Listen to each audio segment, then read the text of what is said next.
ಸನ್ಮಾನ್ಯ ಅಧ್ಯಕ್ಷರೇ, ನಾನು ಈಗ ಒಂದು ನಿಮಿಷ ಗೌರವಾನ್ವಿತ ಏನು ನಮ್ಮ ಹೋಮ್ ಮಿನಿಸ್ಟ್ರು ಅವ್ರು ಏನು ಹೇಳಿದಾರೋ ಅದಕ್ಕೆ ಕ್ಲಾರಿಫಿಕೇಶನ್ ಕೊಡ್ತಾ ಇದ್ದೀನಿ. ನಾನು ಹೇಳಿರೋದಕ್ಕೆ ಕ್ಲಾರಿಫಿಕೇಶನ್ಗೆ ಅವರೆಲ್ಲ ರೆಡಿ ಮಾಡ್ಕೊಂಡ್ಲಿ ಬರ್ಕೊಂಡೆಲ್ಲ. ನಾನು ಬರ್ಕೊಂಡೆ ಅವ್ರು ಹೇಳುವಾಗ ನಾನು ಕೂತ ಇದ್ದೆ, ನಾನೇನು ಮಾತಾಡೇ ಇಲ್ಲ, ಒಂದು ಸರಿನೂ ಎದ್ದಿಲ್ಲ. ನಾನು ಅವ್ರು ಹೇಳಿದ್ನೆಲ್ಲ ಬರ್ಕೊಂಡಿದ್ದೀನಿ. ಹಾಗೆ ಅವ್ರು ಬರ್ಕೊಂಡು ನನಗೆ ಏನೇನು ಕ್ಲಾರಿಫಿಕೇಶನ್ ಬೇಕೋ ಕೊಡ್ಬೋದು. ಪ್ರಜಾಪ್ರಭುತ್ವ ಇದು, ಡೆಮೋಕ್ರಸಿಯಲ್ಲಿ ಕೊಡೋಕ್ಕೆ ಅಧಿಕಾರ ಇದೆ. ಅದೇ ಥರ ತಗೊಳಕ್ಕೂ ಇರಬೇಕಲ್ಲ. ನಾವು ಹೇಳಿದ್ರು ಗೃಹ ಸಚಿವರು, ಏನ್ರಿ 10,000 ಜನ ಬಂದ್ಬಿಟ್ರೆ ಏನು ಬಿಟ್ಬಿಡ್ಬೇಕಾ ವಿಧಾನಸೌಧಕ್ಕೆ ಅಂತ ಮಾತಾಡ್ಬೇಡ ಸ್ವಾಮಿ ಅವರು. ಅವ್ರು ಮಾತಾಡಿ ಹೊಡೆದಾಕಿರಿ ಎಲ್ಲರೂ ರೈತರು.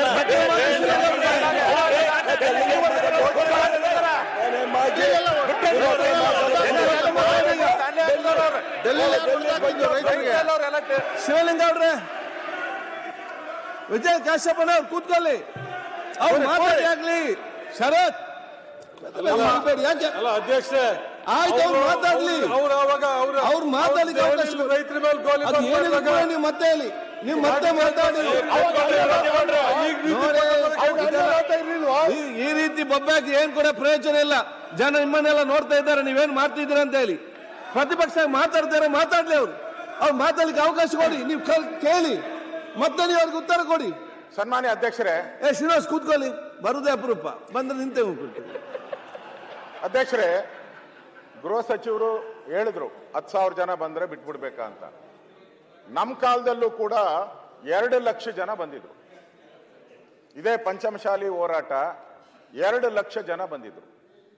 ಆಗ ಬಹಳಷ್ಟು ಜನ ನಮ್ಮ ಸ್ನೇಹಿತ ಮಿತ್ರರು ಮಾತಾಡ್ತಾರಲ್ಲ, ಇವರೆಲ್ಲರೂ ಕೂಡ ಪ್ರತಿಭಟನೆಯಲ್ಲಿ ಭಾಗವಹಿಸಿದ್ರು. ಪಾರ್ಟಿಯವರು ಬಂದಿದ್ರು, ಮಾತಾಡಿ ಆಗ್ಲಿ, ನಮ್ಮವರು ಬಂದಿದ್ರು. ಆ ಪ್ರತಿಭಟನೆಯಲ್ಲಿ ಕಾಂಗ್ರೆಸ್ಸಿನ ಆ ಭಾಗದ ಶಾಸಕರು, ನಮ್ಮ ಬಿಜೆಪಿ ಎಲ್ಲಾ ಶಾಸಕರು ಬಂದಿದ್ರು. ಸುಮಾರು 2 ಲಕ್ಷ ಜನ ಇದ್ರು. ಬಂದು ನುಗ್ಗಿ ಅಂತ ಹೇಳಿದ್ರ, ನಾವು ಹ್ಯಾಂಡಲ್ ಮಾಡಿದ್ರಿ ಅದನ್ನ. ಕೇಳ್ತೀವಿ ನಾವು. ತಾಯಿ ಮೇಲೆ ನಿಮ್ ಮುಖ್ಯಮಂತ್ರಿಗಳು ಸರ್ಕಾರ ಏನ್ ಮಾತು ಕೊಟ್ಟಿತ್ತು, ತಾಯಿ ಮೇಲೆ ಅನುವಾದಿಸಿದ್ರಿ. ಅವ್ರಿಗೇನ್ ಮೀಸಲಾತಿಯನ್ನ ಕೊಡಬಹುದಾಗಿದೆ. ಅದಕ್ಕೆ ಆ ಸಂದರ್ಭದಲ್ಲಿ ಬಸವರಾಜ ಬೊಮ್ಮಾಯಿ ಅವರು ಮುಖ್ಯಮಂತ್ರಿ ಆಗಿದ್ದಾಗ ಏನೋ ನಮ್ಮ ಕೈಲಿ ಏನ್ ಸಾಧ್ಯ ಇದೆಯೋ ನಾವು ಅದನ್ನ ಕೊಟ್ಟಿದ್ದೀರಿ. ನಮ್ಮ ಕೈಲಿ ಏನ್ ಸಾಧ್ಯ ಇದೆಯೋ ಅದನ್ನ ಕೊಟ್ಟಿದ್ದೀರಿ. ಇವತ್ತು ಇನ್ಯ ಕೆಲವರು ಹೇಳ್ತಾ ಇದ್ರು, ನಾನು ಪತ್ರಿಕೆಯಲ್ಲಿ ನೋಡಿದೆ, ಏನ್ರಿ ಆ ಸ್ವಾಮೀಜಿ ಏನು ಅವರು ಬಿಜೆಪಿಯವರ ಅಂತ ಹೇಳಿದ್ದಾರೆ ಸ್ಟೇಟ್ಮೆಂಟ್. ಇವತ್ತು ಬಿಜೆಪಿಯವರ, ಅವ್ರ ಸ್ವಾಮೀಜಿ ಬಿಜೆಪಿಯವರ ಅಂತ. ಹಿಂದೆ ನಮ್ಮ ಮೇಲೆ ಪ್ರತಿಭಟನೆ ಮಾಡಿದ್ರಲ್ಲ, ಆಗ ನಾವೇನ ಕಾಂಗ್ರೆಸ್ ಸ್ವಾಮೀಜಿ ಅಂತ ಹೇಳಿದ್ರ? ನಾವೇನು ಹೇಳಿಲ್ಲ. ಅಂದ್ರೆ ನಮ್ಮ ಪರವಾಗಿದ್ರೆ ಅವರು ನಮ್ಮ ಪಾರ್ಟಿ ಸ್ವಾಮೀಜಿ, ಇಲ್ಲ ಅಂದ್ರೆ ವಿರುದ್ಧ ಸ್ವಾಮೀಜಿ. ಅದು ಸರಿಯಲ್ಲ. ಅವ್ರದ್ದು ಹೋರಾಟ ಮಾಡ್ತಾ ಇರೋದು ಈ ಕಾಲದಿಂದ ಅಲ್ಲ, ಬಹಳಷ್ಟು ಸರ್ಕಾರದ ವಿರುದ್ಧ ಹೋರಾಟವನ್ನ ಮಾಡಿದ್ದಾರೆ. ನಾನು ಗೃಹ ಸಚಿವರಿಗೆ ಕೇಳಕ್ ಇಷ್ಟಪಡ್ತೀನಿ, ಇದೊಂದು ತಾವು ಹೇಳಿದ್ರಿ ಏನು ಲಾಠಿ ಚಾರ್ಜ್ ಮಾಡದೆ ಏನ್ ಮಾಡ್ಬೇಕಾಯ್ತು ಅಂತ. ನಾನು ಗೃಹ ಸಚಿವರಾಗಿದ್ದೆ, ನಮ್ಮ ಜ್ಞಾನೇಂದ್ರನು ಗೃಹ ಸಚಿವರಾಗಿದ್ದರು. ನೋಡಿ, ಬೆಂಕಿ ಅಂಟುತ್ತೈತಲ್ಲ, ನಾವು ಸಣ್ಣ ಕಿಡಿನೇ ಅಂಟಿಸೋದು. ಪೊಲೀಸ್ ಇಲಾಖೆನೂ ಬಹಳ ಸೆನ್ಸಿಟಿವ್ ಆಗಿರ್ಬೇಕು, ಬೇರೆ ಇಲಾಖೆ ತರ ಅಲ್ಲ ಅದು. ನೀವು ಅಂಟಿಸಿದ್ರೆ ಅದು ಮನೆ ಅಂಟ್ಕೊಂತೋ ನಮ್ಗೆ ಗೊತ್ತಾಗಲ್ಲ, ಊರ್ ಅಂಟ್ಕೊಂತೋ ಗೊತ್ತಾಗಲ್ಲ, ರಾಜ್ಯ ಅಂಟ್ಕೊಂತನೋ ಗೊತ್ತಾಗಲ್ಲ. ಜವಾಬ್ದಾರಿ ಇರಬೇಕು ಪೊಲೀಸ್ ಅಧಿಕಾರಿಗಳಿಗೆ. ಆ ಜವಾಬ್ದಾರಿಯನ್ನ ತಪ್ಪಿದ್ದಾರೆ. ಇವತ್ತು ಇಡೀ ಉತ್ತರ ಕರ್ನಾಟಕದ ಸುಮಾರು 12 ಜಿಲ್ಲೆಯಲ್ಲಿ ಸ್ಟ್ರೈಕ್ ಆಗ್ತಾ ಇದೆ, ರಸ್ತೆ ತಡೆ ಮಾಡ್ತಾ ಇದ್ದಾರೆ, ಟ್ರಾಫಿಕ್ ಜಾಮ್ ಆಗಿದೆ ಎಲ್ಲ ಕಡೆ, ಯಾರು ಬರಕ್ಕೆ ಆಗ್ತಾ ಇಲ್ಲ. ಈ ಸಣ್ಣ ಘಟನೆಯಿಂದ ಸಮಾಧಾನ ಮಾಡ್ಬೋದಾಯ್ತು. ಸ್ವಾಮೀಜಿಯವರು ಹೇಳಿದ್ದಾರೆ, ಏನ್ ಹೇಳಿದ್ದಾರೆ ಇಲ್ಲಿ, ಅದನ್ನು ಕೂಡ ಚರ್ಚೆ ಆಯ್ತು. ಸ್ವಾಮೀಜಿಯವರು ಏನ್ ಹೇಳಿದ್ದಾರೆ, ನಮ್ಮನ್ನ ಕರೆದೇ ಇಲ್ಲ, ಸಿಎಂ ಮಾತುಕತೆ ಕರೆದಿಲ್ಲ ಅಂತ ಸ್ವತಃ ಸ್ವಾಮೀಜಿಯವರೇ ಹೇಳಿದ್ದಾರೆ. ಹೇಳಿ, ಆಮೇಲೆ ಪರವಾಗಿಲ್ಲ. ನಮ್ಮ CC ಪಾಟೀಲ್ ಹೇಳಿದ್ದಾರೆ, ಅವರು ಅಲ್ಲೇ ಇದ್ರು, ಕರೆದಿಲ್ಲ ಅಂತ. ನಾನು ಹೇಳೋದು, ಇದು ಬಹಳ ವಿಚಾರ, ಇದು ಮೀಸಲಾತಿ ವಿಚಾರ ಇದೆಯಲ್ಲ, ಬಹಳ ಸೆನ್ಸಿಟಿವ್. ಮುಖ್ಯಮಂತ್ರಿಗಳು ಅಲ್ಲಿ ಹೋಗಿ 1-2 ನಿಮಿಷ ಮಾತಾಡಿದ್ರೆ ಮುಗ್ದೇ ಹೋಗ್ಬಿಡೋದು. ಹಿಂದೆ ಹಾಗೆ ಒಂದ್ಸರಿ ಮಾಡಿದ್ರು, ಬೆಂಗಳೂರಿಂದ ಮೈಸೂರಿಗೆ ಹೋಗ್ತಾ ಇದ್ರು, ಒಬ್ಬ ರೈತ ಆತ್ಮಹತ್ಯೆ ಆಗೋಯ್ತು ಮಂಡ್ಯದಲ್ಲಿ. ಅದೇ ದಾರಿಯಲ್ಲಿ ಹೋಗ್ತಾ ಇದ್ರು, ಯಾರೋ ಹೇಳಿದ್ರು ಸರ್ ಇಲ್ಲೇ ಮನೆ ಅಂತ, ಭೇಟಿ ಮಾಡದಿರೋದು ದೊಡ್ಡ ಇಶ್ಯೂ ಆಗೋಯ್ತು. ಅದು ಇವತ್ತು ಅದೇ ತರ ಇಶ್ಯೂ ಆಗಿದೆ.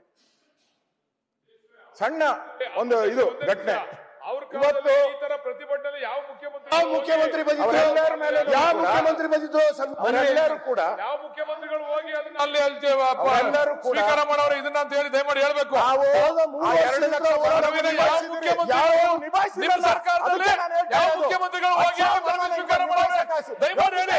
ನೀವು ವಿರೋಧ ಪಕ್ಷ ನಾಯಕರಾಗಿ ನಿಮ್ಮ ಇಷ್ಟ ಬಂದಾಗ ಮಾತಾಡೋದಲ್ಲ. 10,000 ಜನ ನೀವು ಜವಾಬ್ದಾರಿ ಯಾವ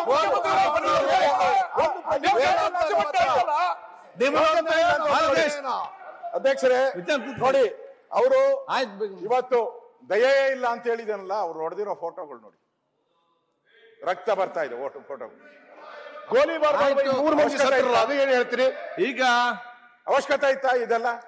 ನೋಡಿ, ಈಗ ನಾನು ಹೇಳೋದು, ಪೊಲೀಸ್ ಅಧಿಕಾರಿಗಳ ಯಾರು ಅವ್ರಿಗೆ ಸೂಚನೆ ಕೊಟ್ಟವರು ಲಾಠಿ ಚಾರ್ಜ್ ಮಾಡ್ಬೇಕು ಅಂದ್ರೆ ಅಟ್ಲೀಸ್ಟ್ ಬಹಳ ಯೋಚನೆ ಮಾಡ್ಬೇಕಾಯ್ತು ಪೊಲೀಸರು. ಇವತ್ತು ಆ ಯೋಚನೆನೇ ಮಾಡದೆ ಇವತ್ತು ಅನಾಹುತ ಆಗಿದೆ. ಆದ್ರಿಂದ ಇದು ಸರ್ಕಾರದ ಫೇಲೂರು. ನಿಮ್ ಸರ್ಕಾರ ಇದ್ದಾಗ ಗೋಲಿಬಾರ್ ಆಯ್ತಲ್ಲ, ಅವಾಗ ನಿಮ್ ಸರ್ಕಾರ ಏನ್ ಮಾಡ್ತಾ ಇತ್ತು? ಕಾನೂನು ಗೋಲಿಬಾರ್ ಆಯ್ತಲ್ಲ, ನಿಮ್ ಸರ್ಕಾರ ಏನ್ ಮಾಡ್ತಾ ಇತ್ತು? ಸರ್ಕಾರ ಗಟ್ಟಿ ಇದ್ದಿದ್ರೆ ಆಕ್ಷನ್ ತಗೋಬೇಕಾಯ್ತು. ಪೊಲೀಸರ ಮೇಲೆ ಬಿಟ್ರು, ಆಕ್ಷನ್ ಮನಸ್ಸೋ ಇಚ್ಛೆ ಮಾಡಿದ್ದಾರೆ. ಅವ್ರ ಮೇಲೆಲ್ಲ ಕ್ರಿಮಿನಲ್ ಕೇಸ್ ಹಾಕಿದ್ದಾರೆ. ಬೇಲ್ ಸಿಗಬಾರ್ದು ಅವ್ರಿಗೆ, ಯಾರಿಗೂ ಬೇಲ್ ಸಿಗಬಾರ್ದು. ಇವತ್ತಾರು ಪತ್ರಕರ್ತರು ಕೇಳಿದ್ರು, ಅಲ್ಲೋ ಧರಣಿ ಮಾಡ್ಬೇಕಾದ್ರೆ ಸ್ವಾಮೀಜಿನೇ ಬಂಧಿಸಿದ್ದೀರಾ ಅಂತ. ಏನಿದು? ಈ ಸರ್ಕಾರದಲ್ಲಿ ಏನು ಮಂತ್ರಿಗಳು ಮಾತು ಕೇಳ್ತಾರೋ ಅಧಿಕಾರಿಗಳು, ಇಲ್ಲ ಅಧಿಕಾರಿಗಳು ಮಂತ್ರಿ ನಡೆಸ್ತಾರೋ, ಏನು ಅರ್ಥನೇ ಆಗ್ತಾ ಇಲ್ಲ ನಮ್ಗೆ. ಅದಕ್ಕೋಸ್ಕರ ನಾನು ಇನ್ನೂ ನಮ್ಮ ಮಾತಾಡ್ತಾರೆ. ನಮ್ಮ ಬೇಡಿಕೆ ಏನು, ಈ ಸರ್ಕಾರ ಯಾವ ಈ ಆಗಿದೆ ಹೆಚ್ಚು ಕಡಿಮೆ ಆಗಿ ಯಾರಾದ್ರೂ ತೀರ್ಕೊಂಡಿದ್ರೆ ಈ ಏನಾಗೋದು? ಇವತ್ತು ನಾವು ಅಧಿವೇಶನ ನಡ್ಸಕ್ಕೆ ಆಗ್ತಾ ಇರಲ್ಲ, ಪೂರ್ತಿ ಅಧಿವೇಶನನೇ ಕ್ಲೋಸ್ ಮಾಡ್ಬೇಕಾಯ್ತು. ಆ ಪರಿಸ್ಥಿತಿ ನಿರ್ಮಾಣ ಆಗ್ತಾ ಇತ್ತು. ಅದಕ್ಕೆ ಸರ್ಕಾರ, ನನ್ನ ಮೊದಲ ಬೇಡಿಕೆ, ಸರ್ಕಾರ ಆ ಜನಾಂಗಕ್ಕೆ, ಆ ಲಿಂಗಾಯತ ಸಮುದಾಯಕ್ಕೆ ಕ್ಷಮಾಪಣೆಯನ್ನ ಕೇಳಬೇಕು ಅಂತೇಳಿ ನಾನು ಆಗ್ರಹ ಮಾಡ್ತಾ ಇದ್ದೀನಿ. ಕ್ಷಮಾಪಣೆ ಕೇಳ್ಬೇಕು ಅವರು. ಆ ಪೊಲೀಸ್ ಅಧಿಕಾರಿಗಳು ಯಾರು ಲಾಠಿ ಚಾರ್ಜ್ಗೆ ಅವಕಾಶ, ಅದು ಹೊಡೆಯೋದಕ್ಕೂ ಒಂದು ಇದಿದೆಯಲ್ಲ, ರಕ್ತ ಬರಂಗೆ ಯಾರನ್ನ ಹೊಡಿತಾರ? ಎಲ್ಲ ಪೊಲೀಸ್ ಅಧಿಕಾರಿಗಳ ಮೇಲೆ ಕೊಡ್ಬೇಕು, ಎರಡನೇ ಬೇಡಿಕೆ. ಮತ್ತೆ ಆ ದಾಖಲಾಗಿರುವಂತ ಪ್ರಕರಣ ಏನಿದೆ ಅವ್ರ ಮೇಲೆ, ಅದನ್ನ ಕೂಡಲೇ ವಾಪಸ್ ತೆಗಿಬೇಕು. ಅವ್ರೇನು ಸ್ವಂತ ಕೆಲ್ಸಕ್ಕೆ ಏನ್ ಬಂದಿರಲ್ಲ, ಅವರು ಸಮಾಜದ ಕೆಲ್ಸಕ್ಕೆ ಬಂದಿದ್ದಾರೆ. ಸಮಾಜಕ್ಕೆ ಒಳ್ಳೇದಾಗ್ಲಿ ಅಂತ ಹೋರಾಟಕ್ಕೆ ಬಂದಿದ್ದಾರೆ. ಈ ಹೋರಾಟದ ನೀವು ಹತ್ತಿಕ್ಕುವಂತ ಪ್ರಯತ್ನ ಮಾಡಿದ್ರೆ ನೀವು, ನಾನು ಕೇಳ್ತೀನಿ ಅವ್ರನ್ನ, ನೀವರು ಹೇಳಿದ್ರು ಗೃಹ ಸಚಿವರು ಏನ್ ಬಿಟ್ಬಿಡ್ಬೇಕಾಯ್ತಂತ. ನಾನೇ ನೋಡಿದ್ದೀನಿ ನಮ್ಮ ಸನ್ಮಾನ್ಯ ಡಿ.ಕೆ. ಶಿವಕುಮಾರ್ ಅವರು ಆ ಬ್ಯಾರಿಕೇಡ್ ಹತ್ತು ನಿಂತ್ಕೊಂಡ್ಬಿಟ್ಟಿದ್ರು ಹಿಂಗೆ. ನಾ ಮುಖ್ಯಮಂತ್ರಿ ನಮ್ಮ ಸರ್ಕಾರ ಇದ್ದಾಗ ಅಲ್ಲ, ಅವರು ಕಾಂಗ್ರೆಸ್ ಅಧ್ಯಕ್ಷರು, ಅಲ್ಲ ಕಾಂಗ್ರೆಸ್ ಅಧ್ಯಕ್ಷರು, ಅವರು ಮಂತ್ರಿಗಳು ಇಷ್ಟೊತ್ತು ಹೇಳಿದ್ರು ಎಸ್ ಎಂ ಕೃಷ್ಣ ಅವರ ಜೊತೆ ಹೆಂಗಿದ್ರು ಅನ್ನೋದನ್ನ ಹೇಳಿದ್ರು. ಅವರೇ ಕಾನೂನನ್ನ ಉಲ್ಲಂಘನೆ ಮಾಡಿ ಬ್ಯಾರಿಕೇಡ್ ಮೇಲೆ ಹತ್ತಿ ನುಗ್ತಾರೆ ಅಂತ ಹೇಳಿದ್ರೆ ಈ ಜನ ಅದಕ್ಕಿಂತ ಒಂದ್ ಹೆಜ್ಜೆ ಮುಂದೆ ಹೋದ್ರು ತಪ್ಪೇನೈತೆ? ಪ್ರಚೋದನೆ ಮಾಡ್ತಾ ಇದ್ದೀರಾ ನೀವು, ಕುಮ್ಮಕ್ಕು ಕೊಡ್ತಾ ಇದ್ದೀರಾ ನೀವು, ಜನರಿಗೆ ಕುಮ್ಮಕ್ಕು ಕೊಡ್ತಾ ಇದ್ದೀರಾ. ಸಾಮಾಜಿಕ ಹೋರಾಟ ಕೊಟ್ಟಿದ್ದಾರೆ. ಜ್ಞಾನೇಂದ್ರ ಹೇಳಿದ್ರು, ಪಾಪ ಅಮಾಯಕರನ್ನ ಬಲಿಪಶು ಜ್ಞಾನೇಂದ್ರ ಇದು ಆಯ್ತು. ಜ್ಞಾನೇಂದ್ರ ಹೇಳಿದ್ರು, ಹೋಮ್ ಮಿನಿಸ್ಟರ್ ಅವರೇ, ಡಿ.ಕೆ. ಶಿವಕುಮಾರ್ ಮೇಲೆ ಏನು ಕ್ರಮ ಮಾಡ್ಬೇಡ್ರಪ್ಪ, ಹೊಡಿಬೇಡ್ರಿ ಅಂತ ಹೇಳಿದ್ರು. ವಿರೋಧ ಪಾರ್ಟಿ ಇದ್ರು ನಾವು ಡೆಮಾಕ್ರಸಿಗೆ ಬೆಲೆ ಕೊಡ್ತೀವಿ, ಪ್ರಜಾಪ್ರಭುತ್ವಕ್ಕೆ. ಇವತ್ತು ಅದಕ್ಕೆ ಕೊಟ್ಟಿಲ್ಲ. ಮತ್ತೆ ಇದನ್ನ ನ್ಯಾಯಾಂಗ ತನಿಖೆಗೆ ಒಪ್ಪಿಸ್ಬೇಕು. ಈ 4 ಡಿಮ್ಯಾಂಡ್ ಅನ್ನ ನಾನು ಇಡ್ತಾ ಇದ್ದೀನಿ. ಇದಕ್ಕೆ ಸರ್ಕಾರ ಒಪ್ಪಬೇಕು.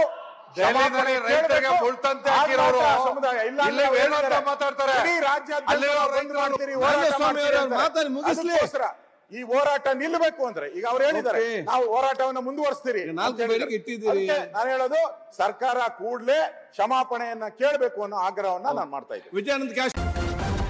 ನ್ಯೂಸ್ ಫಸ್ಟ್, ನಿರ್ಭೀತಿಯಿಂದ ನಿಮ್ಮ ಪರವಾಗಿ.